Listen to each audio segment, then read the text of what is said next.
Israel ഫലസ്തീൻ വീണ്ടും പ്രശ്നങ്ങൾ വഷളായിക്കൊണ്ടിരിക്കുകയാണ്. ക്യാമ്പുകളിലോട്ട് മിസൈൽ വർഷിച്ചുകൊണ്ട് വലിയൊരു ദുരിതമുണ്ടായിരിക്കുകയാണ്. ഇപ്പോ എവിടെയും ഇസ്രായേലിനെ തകർക്കണമെന്നുള്ള ആ ഒരു ശബ്ദം കേൾക്കുന്നില്ല. പകരം ഇസ്രായേലിന്റെ പ്രവൃത്തികളെ ശപിച്ചുകൊണ്ടുള്ള വാക്കുകൾ മാത്രമാണ് കേൾക്കാൻ കഴിയുന്നത്. ഒരു ശാപവാക്ക് മാത്രം.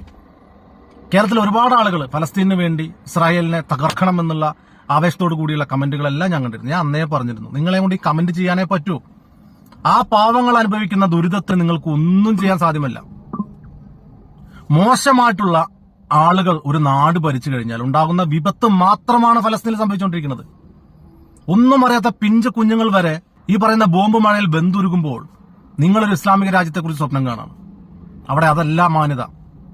ഇങ്ങനെ കുറെ എണ്ണത്തിനെ കൊലക്കി കൊടുത്തുകൊണ്ട് ഒരു ഇസ്ലാമിക രാജ്യം ഉണ്ടാക്കലല്ല മര്യാദ.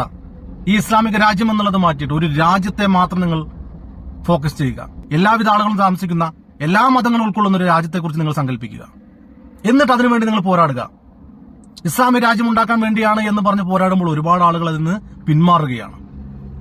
ആ രാജ്യത്തിലെ ആ പാവം പിടിച്ച കുട്ടികളുടെ അവസ്ഥയിൽ വളരെയധികം സങ്കടമാണ് നമുക്കൊക്കെ. നിങ്ങളോട് വാശിക്ക് ഞങ്ങൾ ചിലപ്പോൾ ഇസ്രായേലിന്റെ കൂടെ നിന്നു എന്ന് വരാം. പക്ഷെ അത് വാശിക്ക് വേണ്ടി നിൽക്കുന്ന മാത്രം ഞങ്ങളുടെ ഉള്ളുകൊണ്ട് ഇപ്പോഴും ആ പാവങ്ങളുടെ കൂടെ തന്നെയാണ്. എന്തുകൊണ്ടാണ് ഇസ്രായേൽ ഇങ്ങനെ ഒരു ആക്രമണം അയച്ചുവിട്ടത്?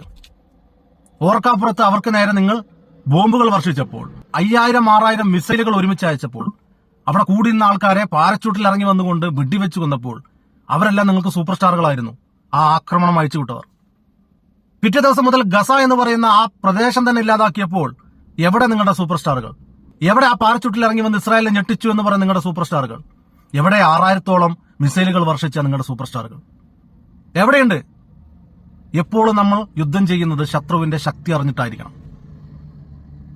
ചർച്ചകൾ നടക്കണമല്ലോ. എന്തെല്ലാം സംവിധാനങ്ങളുണ്ട്. അതിനൊന്നും ശ്രമിക്കാതെ ആക്രമണം അഴിച്ചുവിട്ടുകൊണ്ട് കുറെ നാശനഷ്ടങ്ങൾ ഉണ്ടാക്കിക്കൊണ്ട് ഈ പറയുന്ന ഇസ്രായേലിനെ അവിടെ നിന്ന് ഓടിക്കാം, അല്ലെങ്കിൽ ഫലസ്തീൻ എന്ന് പറയുന്നത് ഇസ്രായേലിനെ കൂട്ടി അങ്ങ് ഭരിക്കാം എന്ന് ചിന്തിക്കുന്ന തരത്തിലുള്ള ചിന്തകളല്ലേ നിങ്ങളെ ഇത്രത്തോളം വേദന ഉള്ളതാക്കിയത്? എത്ര പിഞ്ചു കുട്ടികൾ ക്യാമ്പില് വീട് പോയി അവസാനം ഒരു ക്യാമ്പിൽ താമസിക്കുന്ന സ്ഥലത്ത് പോലും ബോംബ് വർഷിക്കുന്ന രീതിയിലോട്ട് കാര്യങ്ങൾ വന്നു. എവിടെയാണ് അവരുടെ സമാധാനം? നിങ്ങൾ ഈ കമന്റ് ഇടുന്ന, ഈ ഫേസ്ബുക്കിലും യൂട്യൂബിലും കമന്റ് ഇടുന്ന ഏതവനുണ്ട് അവർക്ക് സമാധാനം കൊടുക്കാൻ? ഇസ്രായേലിന്റെ നാശം പൂർണ്ണമായിട്ട് ഇവിടെ ഓരോ മുസ്ലിമിനും ഉറക്കമുള്ളൂ എന്നൊക്കെ വന്ന് കമന്റ് ചെയ്യുന്ന കേൾക്കാം. നിങ്ങൾ ഉറങ്ങിയിട്ടില്ലേ? ഈ പാവം പിടിച്ച ഫലസ്തീനിലെ പിള്ളേർ മരിക്കുമ്പോൾ നിങ്ങൾ ഉറങ്ങുന്നില്ലേ? അവരുണ്ണാതെ പട്ടിണി കിടക്കുമ്പോൾ നിങ്ങൾ ഉണ്ണുന്നില്ലേ? പിന്നെ ആർക്ക് വേണ്ടിയാണ് ഈ സോഷ്യൽ മീഡിയയിൽ വന്നുകൊണ്ട് നിങ്ങൾ ഈ കമന്റ് ഇടുന്നത്? ആദർശം എന്ന് പറയുന്നത് വാക്കിലൊന്നും പ്രവൃത്തിയിലൊന്നും ആവരുത്. അവർക്ക് വേദനിക്കുമ്പോൾ നിങ്ങൾക്ക് വേദനിക്കുന്നുണ്ടെങ്കിൽ അവർ കിടന്നുറങ്ങുമ്പോൾ നിങ്ങൾക്ക് ഉറങ്ങാൻ സാധിക്കില്ല. അവർ പട്ടിണി കിടക്കുമ്പോൾ നിങ്ങൾക്ക് വയറ് നിറച്ച് തിന്നാൻ സാധിക്കില്ല. ഉള്ളിലെ തീവ്ര ചിന്തകൾ മാത്രമാണ്, അതൊരു ഇസ്ലാമിക രാജ്യമായതുകൊണ്ട് മാത്രമാണ് നിങ്ങൾ ഇത്രത്തോളം ആവേശം കൊള്ളുന്നുള്ള നല്ല ധാരണ എനിക്കുണ്ട്. അതുകൊണ്ടാണ് പറയുന്നത്. ഇനി എന്താണ് അവിടെ ചെയ്യാൻ പറ്റുക? ചർച്ചയ്ക്ക് വെക്കണം. ചർച്ചയ്ക്ക് വെക്കണ്ടേ? അവിടുത്തെ കുട്ടികൾ സമാധാനമായിട്ട് ജീവിക്കണ്ടേ? എന്താണ് ആ ചർച്ചയിൽ പറയുന്നത് വെച്ചാൽ അത് സമ്മതിച്ചു കൊടുത്തേ പറ്റൂ. കാരണം ഇസ്രായേൽ ശക്തരാണ്.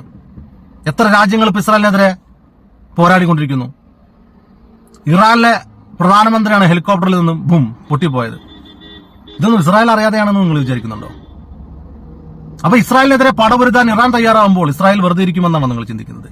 അവരുടെ ബുദ്ധി കേന്ദ്രമായിട്ടുള്ള ആക്രമണത്തിന് തയ്യാറാകാൻ പറഞ്ഞ അവിടുത്തെ രാജാവിനെ അല്ലെങ്കിൽ അവിടുത്തെ പ്രധാനമന്ത്രിയെ തന്നെ വധിച്ചുകൊണ്ടാണ് ഇസ്രായേൽ അതിന് കണക്ക് ചോദിച്ചത്. അപ്പൊ ശക്തരായിട്ടുള്ള ആളുകളെ നമ്മൾ എങ്ങനെയാണ്? ഇപ്പൊ എന്നിലും വലിയ ആരോഗ്യമുള്ള ഒരാളോട് പോയിട്ട് ഞാൻ അടി കൂടിയിട്ട് വല്ല കാര്യമുണ്ടോ? എന്നെ അവ അടിച്ച് പപ്പർ സൂട്ടാക്കി നിലത്തിടും. ഞാൻ അടിയും കൊണ്ട് വീട്ടിൽ പോകും, ഇല്ലെങ്കിൽ ചിലപ്പോൾ ചത്ത് കിടക്കും. ഇതല്ലേ സത്യം? അപ്പൊ നമ്മുടെ നാടിനെ ഭരിക്കുന്ന ആളുകൾ എവിടെ? ഹമാസരൊക്കെ എവിടെ? എനിക്ക് മനസ്സിലായി, സങ്കടം വരും. കാരണം വിമാനത്തിലൊക്കെ പോയിട്ട് ഭക്ഷണങ്ങൾ താത്തോട്ടിട്ട് കൊടുക്കുന്ന കാണുമ്പോൾ ഒരു സമാധാനത്തോടെ ജീവിച്ചൊരു നാടിന്റെ സമാധാനം ഇല്ലാതാക്കി. ഇപ്പൊ പാരച്ചൂട്ടിൽ ഇറങ്ങി വന്ന് വെടിവെച്ച് കൊടുത്ത ആളുകൾ പാരച്ചൂട്ടിൽ ഭക്ഷണം ഇറക്കി കൊടുക്കേണ്ട ഗതി വന്നു. ഇസ്രായേലിൽ അങ്ങനെ എന്തെങ്കിലും നിങ്ങൾ കാണുന്നുണ്ടോ? ഇസ്രായേൽക്കാർ ഇന്നും ഉറങ്ങുന്നുണ്ട്, ഉണ്ണുന്നുണ്ട്, ഭക്ഷണം കഴിക്കുന്നുണ്ട്, അവർ ജോലി ചെയ്യുന്നുണ്ട്, അവർ സമാധാനത്തോടു കൂടി ഇന്നും ജീവിക്കുന്നു. കാരണം അവരുടെ മിലിറ്ററി സംവിധാനങ്ങൾ സ്ട്രോങ് ആണ്. നിങ്ങൾക്ക് എന്തുണ്ട് എന്നുള്ള ചോദ്യമാണല്ലോ അതിൽ ബാക്കി. ഹമാസ് എന്ന് പറയുന്ന അവരെവിടെ? അവരുടെ കുട്ടികളെ രക്ഷിക്കാൻ അവരെവിടെ? ഇപ്പോ ഇത്രത്തോളം ബോംബ് വർഷിച്ചു, ഒരു ബോംബെങ്കിലും തടുക്കാൻ, അല്ലെങ്കിൽ ഇത്രത്തോളം മിസൈൽ വന്നു, ഒരു മിസൈലെങ്കിലും തടുക്കാൻ ഹമാസിന് സാധിച്ചോ? ഇല്ല. അപ്പൊ എന്തിനാണ് കഴിയാത്ത കാര്യത്തെക്കുറിച്ച് ചിന്തിക്കുന്നത്? അപ്പൊ നിങ്ങൾ എല്ലാവരും ഹമാസിനെതിരെയാണ് തിരിയേണ്ടത്. ഇസ്രായേലിനെതിരെ തിരിയുന്നതിന് മുമ്പ് നിങ്ങൾ തിരിയേണ്ടത് ഹമാസ് എന്ന് പറയുന്ന ആ ഒരു സംഘടനയ്ക്കെതിരെയാണ്. അവരാണ് ഇവരുടെ സമാധാനം കെടുത്തുന്നത്, ഉറക്കം കെടുത്തുന്നത്. ഈ പാവം പിടിച്ച കുട്ടികളെ ഇല്ലാതാക്കുന്നത് ഈ ഹമാസാണ്. കാരണം അവരെയും കൊണ്ട് അത് പൂർത്തീകരിക്കാൻ കഴിയില്ല. ഇസ്രായേൽ എന്ന് പറയുന്ന രാജ്യത്തിന്റെ നാശം കാണാൻ ഹമാസിന് ഒരിക്കലും സാധ്യമല്ല. അത് അറിഞ്ഞുകൊണ്ടും വെറുതെ പോയി തോണ്ടിക്കൊടുത്തതല്ലേ. ഈ പറയുന്ന ഫലസ്തീനിലെ കുട്ടികൾ സമാധാനമായിട്ട് ഉറങ്ങരുത് എന്ന് വിചാരിച്ചുകൊണ്ട് മാത്രം ഈ പറയുന്ന ഹമാസ് പോയി ആക്രമണം അയച്ചു വിട്ടതാണ് ഇസ്രായേലിൽ. അല്ലാതെ ആരുടെ സമാധാനമാണ് പോയത്? ഹമാസായിട്ട് സമാധാനം വല്ലതും പോയോ? അവർ ചാവേറുകളാണ്, അവർ ചാവാൻ തയ്യാറായവരാണ്. അവരിൽ 10, 50, 100 പോയിട്ടുണ്ടാവും. പക്ഷെ അതിലേറെ പോയത് ഈ പാവം പിടിച്ച മനുഷ്യന്മാരെ ഒന്നും അറിയാതെ രാവിലെ പണിക്ക് പോകുന്ന, അവനവന്റെ കുട്ടികൾക്ക് വേണ്ടി കഷ്ടപ്പെടുന്ന ആ മനുഷ്യന്മാരുടെ കടപ്പാടവും ആ മനുഷ്യന്മാരുടെ ജോലിയും ആ മനുഷ്യന്മാരുടെ അധ്വാനവും ആ മനുഷ്യന്മാരുടെ ഭക്ഷണവും വരെ, സമാധാനം വരെ നഷ്ടപ്പെടുന്നത് ഈ ഹമാസാണ്. ഇപ്പോഴും ഹമാസിന് കേരളത്തിൽ ഭയങ്കര ആരാധകരാണ്. ഇസ്ലാമിക സമൂഹം മുഴുവൻ ഹമാസിനെതിരെ പ്രതികരിക്കണം. ഇസ്ലാമിക രാജ്യങ്ങൾ മുഴുവൻ ഒറ്റക്കെട്ടായിട്ട് ഇസ്രായേലുമായിട്ട് ചർച്ച ചെയ്യണം. എന്താണ് ഇതിന് പോകാൻ വഴി? ഇത് നിർത്താൻ ഞങ്ങൾ എന്ത് ചെയ്യണം? ഇത് നിർത്താൻ നമുക്ക് എന്താണ് ചെയ്യേണ്ടത്? ഒരു വിട്ടുവീഴ്ച ചെയ്യാൻ നമുക്ക് മുന്നോട്ട് പോകൂടെ? വെല്ലുവിളികൾ ഇസ്രായേലിനോട് കൊടുത്തിട്ട് കാര്യമില്ല. കാരണം അത് ജൂതരാണ്. ജൂതർക്കൊരു പ്രത്യേക സ്വഭാവമുണ്ട്. അവരീ പറയുന്ന പോലെ പഴയ നിയമം കൊണ്ട് നടക്കുന്നവരാണ്. ബൈബിളിന്റെ പഴയ നിയമം എന്ന് പറഞ്ഞു കഴിഞ്ഞാൽ അത് അങ്ങനത്തെ ഒരു നിയമമാണ്. അടിക്കടി, കുത്തിന് കുത്ത്, പല്ലിന് പല്ല്. അപ്പൊ അവരോട് ഏറ്റുമുട്ടാൻ പോകുമ്പോൾ ഒരു ജീവനെങ്കിലും ബാക്കി വെച്ചാൽ അവൻ പ്രതികാരം ചെയ്യും. അവിടെ വേണ്ടത് സമാധാനത്തിന്റെ ചർച്ചകളാണ്. ഇന്നലെ എന്നാണ് തോന്നുന്നു പാണക്കാടിൽ ഒരാൾ പറഞ്ഞിട്ട്, പാണക്കാട് തങ്ങളുടെ കൊച്ചുമകൻ പറഞ്ഞു കേട്ടു, പലസ്തീനിലെ ജനങ്ങളുടെ പ്രശ്നം തീർക്കാനുള്ള സാമ്പത്തികം, ഒരാഴ്ച കൊണ്ട് തീർക്കാനുള്ള സാമ്പത്തികം ഇവിടെ മൊത്തം മുസ്ലിങ്ങളുടെ കയ്യിലുണ്ട് എന്നാ പറയുന്നത്. എന്നിട്ട് എന്താ തീർക്കാത്തത്? ഇപ്പോഴും പാവം പിടിച്ച ആൾക്കാർ പട്ടിണിയാ, സമാധാനമില്ല. അപ്പൊ ഇത്രയും പവറുള്ള നിങ്ങൾ, ഇത്രയും മുസ്ലിം എന്ന് പറയുന്ന കമ്മ്യൂണിറ്റി, ഇത്രയും പവറുള്ള നിങ്ങൾ, ഇത്രയും ഹോൾഡുള്ള നിങ്ങൾ എന്തുകൊണ്ട് ഈ പറയുന്ന ഇസ്രായേലുമായിട്ടൊരു ചർച്ച നടത്തുന്നില്ല? അവരോട് എന്തുകൊണ്ട് സമാധാനത്തിന്റെ പാത സ്വീകരിക്കുന്നില്ല?